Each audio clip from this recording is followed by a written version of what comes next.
ಹಸಿ ತೊಗರಿಕಾಯಿ ಹಾಕಿ ಉಪ್ಪಿಟ್ಟು ರೆಸಿಪಿ ತೋರಿಸ್ತಾ ಇದ್ದೀನಿ. ತುಂಬಾ ಚೆನ್ನಾಗಿತ್ತು. Welcome back to my kitchen Kannada channel.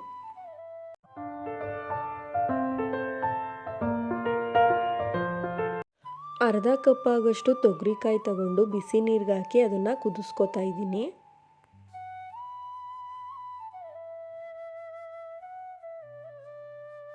ಹತ್ತು 15 ನಿಮಿಷ ಆದಮೇಲೆ ಈ ಥರ ಹಿಚ್ಕಿ ನೋಡಿ ಒಂದು ಕಾಳು ಬೆಂದಿದೆಯಾ ಏನು ಅಂತ.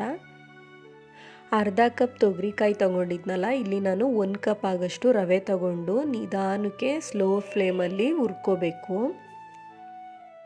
ನಿಧಾನಕ್ಕೆ ರವೆ ಉರಿವಾಗ ಘಮ ಬರುತ್ತೆ ರವೆ, ಅದನ್ನು ನೋಡಿ ಹುರ್ಕೊಳ್ಳಿ. ಫಾಸ್ಟ್ ಉರಿಲಿ ಹುರ್ಕೋಬೇಡಿ.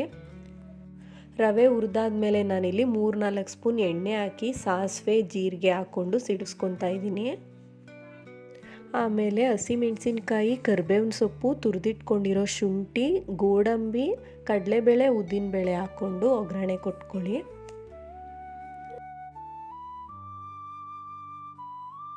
ಆಮೇಲೆ ಈರುಳ್ಳಿ ಹಾಕ್ಕೊಂಡು ಈರುಳ್ಳಿ ಕಲರ್ ಚೇಂಜ್ ಆಗೋವರೆಗೂ ಫ್ರೈ ಮಾಡ್ಕೊಳ್ಳಿ. ಈರುಳ್ಳಿ ಚೆನ್ನಾಗಿ ಫ್ರೈ ಆದಮೇಲೆ ಕ್ಯಾರೆಟು, ಬೀನಿಸ್ನ ಚಿಕ್ಕ ಚಿಕ್ಕದಾಗಿ ಕಟ್ ಮಾಡಿ ಇಟ್ಕೊಂಡಿದ್ದೀನಿ. ಅದನ್ನು ಹಾಕ್ಕೊಂಡು ಸ್ವಲ್ಪ ಉಪ್ಪು ಹಾಕ್ಕೊಂಡು ಎಣ್ಣೆಲೇ ಚೆನ್ನಾಗಿ ಫ್ರೈ ಮಾಡಿಕೊಂಡು ತರಕಾರಿಗಳನ್ನ ಬೇಯಿಸ್ಕೋಬೇಕು. ತರಕಾರಿ ಎಲ್ಲ ಬೆಂದಾದ್ಮೇಲೆ ಬೇಯಿಸಿಟ್ಕೊಂಡಿರೋ ಕಾಳನ್ನು ಹಾಕ್ಕೊಂಡು ಮಿಕ್ಸ್ ಮಾಡಿಕೊಂಡು ಹುರ್ಕೋಬೇಕು.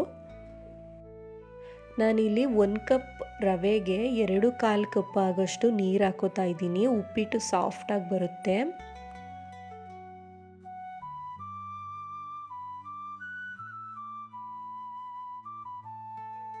ರುಚಿಗೆ ತಕ್ಕಷ್ಟು ಉಪ್ಪು ಹಾಕಿ ಅದು ಸಣ್ಣ ಕುದಿ ಬರೋಕ್ಕೆ ಬಿಟ್ಬಿಡಿ.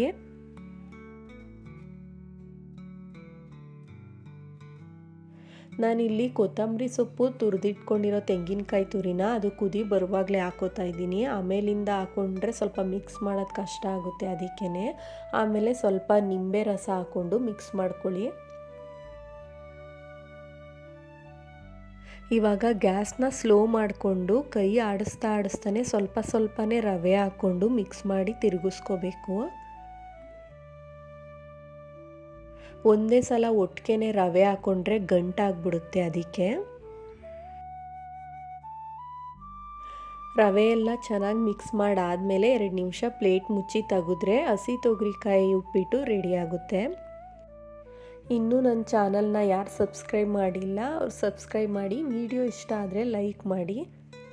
ಈ ವಿಡಿಯೋನ ಯೂಟ್ಯೂಬ್ ಶಾರ್ಟ್ಸ್ ಮತ್ತು ಇನ್ಸ್ಟಾಗ್ರಾಮ್ ರೀಲ್ಸಲ್ಲೂ ಅಪ್ಲೋಡ್ ಮಾಡಿರ್ತೀನಿ, ಒಂದು ಸಲ ಚೆಕ್ ಮಾಡಿ. ಉಪ್ಪಿಟ್ಟು ಸ್ವಲ್ಪನೂ ಗಂಟಾಗ್ದೇ ಎಷ್ಟು ಸಾಫ್ಟಾಗಿ ಬಂದಿದೆ. ಒಂದು ಸಲ ಈ ರೆಸಿಪಿನ ಟ್ರೈ ಮಾಡಿ. Thanks for watching.